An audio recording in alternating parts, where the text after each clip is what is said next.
Alors, 6 exercices donc, sur les A sur B d'un nombre. Donc, je vous laisse couper la vidéo, hein, le temps de faire les exercices, puis ensuite, vous pouvez accéder donc, à la correction de ces 6 calculs. Alors, vous avez dû donc essayer de les réaliser. Alors, on a vu dans la partie cours ou explication comment il fallait faire. Donc ici, on va utiliser la formule A sur B fois C qui est égal à A fois C le tout sur B. Donc voilà ici ce que l'on utilise pour les trois premiers, ceux de gauche. Et éventuellement, toujours penser à simplifier, si c'est possible. Donc les 4/5 de 7, eh bien, ça fait 4 fois 7 divisé par 5. On essaie de voir s'il n'y a pas des simplifications possibles avant d'effectuer les multiplications. En haut, c'est 2 fois 2 fois 7. En bas, c'est 5. Donc au numérateur et au dénominateur, il n'y a pas de simplification possible par des entiers. Donc ça nous fait ici 28/5. Deuxième exemple, les 3/8 de 12. Donc on applique la formule, ça nous fait 3 fois 12. On multiplie le numérateur de la fraction par le nombre et on divise par 8 par le dénominateur. Alors, on pourrait effectuer la multiplication, mais là, on peut repérer que dans le 12, ici, il y a un 4 qui est caché. Et dans le 8, il y a aussi un 4, c'est-à-dire un facteur 4. Donc, au lieu de multiplier, on va plutôt décomposer. 12, c'est 3 fois 4.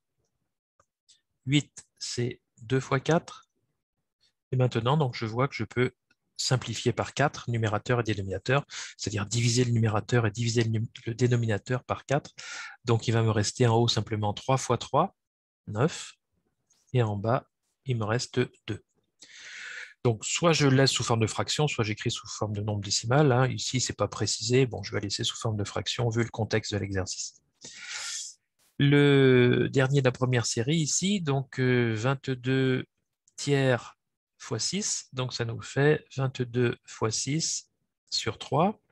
Là, je pourrais faire la multiplication, mais je me dis, dans le fois 6, ici, j'ai un fois 3 qui est caché. Donc, c'est plus économique puisque ça nous évite d'avoir à traiter de grands nombres, de décomposer d'abord avant d'effectuer les multiplications. Donc, 6, c'est 2 fois 3, divisé par 3. Donc, on va simplifier par 3 numérateur et dénominateur, ce qui fait qu'au dénominateur, il n'y aura plus rien, c'est-à-dire il y aura 1, puisque je peux écrire c'est 1 fois 3 si je veux au dénominateur. Donc, en simplifiant ici par 3, j'obtiens simplement le nombre 44. Voilà, 22 fois 2. Le fois 3 qui est au numérateur, le divisé par 3 qui est au dénominateur, enfin le 3 qui est au dénominateur se simplifie. Donc toujours penser à simplifier les fractions. La calculatrice le fait, vous pouvez utiliser votre machine pour ça. Alors ici, donc, on va utiliser la formule A sur B multiplié par C sur D est égal à A fois C sur B fois D. Donc on multiplie les numérateurs entre eux et on multiplie les dénominateurs entre eux. Et avant d'effectuer les multiplications, on essaie de voir s'il n'y a pas des simplifications possibles pour éviter d'avoir à traiter des grands nombres et à faire les multiplications puis simplifier, ce qui ne serait pas forcément le... C'est faisable, mais suivant la taille des nombres, quelquefois c'est moins faisable. Alors 11/5 fois 7/9, on fait donc 11 fois 7, on multiplie les numérateurs entre eux, on multiplie les dénominateurs entre eux, donc 5 fois 9. On essaie de voir s'il n'y a pas des simplifications. 11 ne se décompose pas, c'est un nombre premier, 7 non plus, 5 non plus, 9 c'est 3 fois 3, mais il n'y a pas de fois 3 en haut, il n'y a pas de facteur 3 en haut. Donc on va effectuer la multiplication en haut, donc 77, 11 fois 7, 77, et donc 5 fois 9, 45. Donc 77 sur 45. 14/5 multiplié par 25/7. Donc ici, pareil, donc 14 multiplié par 25, produit des numérateurs, divisé par le produit des dénominateurs, 5 fois 7. On essaie de voir s'il n'y a pas des simplifications, parce qu'on va avoir de grands nombres si on fait 25 fois 14. Et effectivement, on voit que dans le 14, il y a un facteur 7 qui est caché, c'est 2 fois 7, et dans 25, il y a un facteur 5. Donc on va décomposer 14 en 2 fois 7 et 25 en 5 fois 5 sur 5 fois 7. Et ensuite, donc, on va simplifier numérateur et dénominateur par 5 fois 7. Donc, c'est comme si on éliminait le x7 ici, le x7 ici, le x5 ici, le x5 ici. Ça revient à diviser par 7 et diviser par 5. Donc, qu'est-ce qui nous reste? En bas, il ne nous reste plus rien, donc il nous reste 1. Et en haut, il nous reste 2 x 5, 10. Donc, c'est égal à 10 sur 1, mais on n'écrit pas 10 sur 1, on écrit 10 tout court.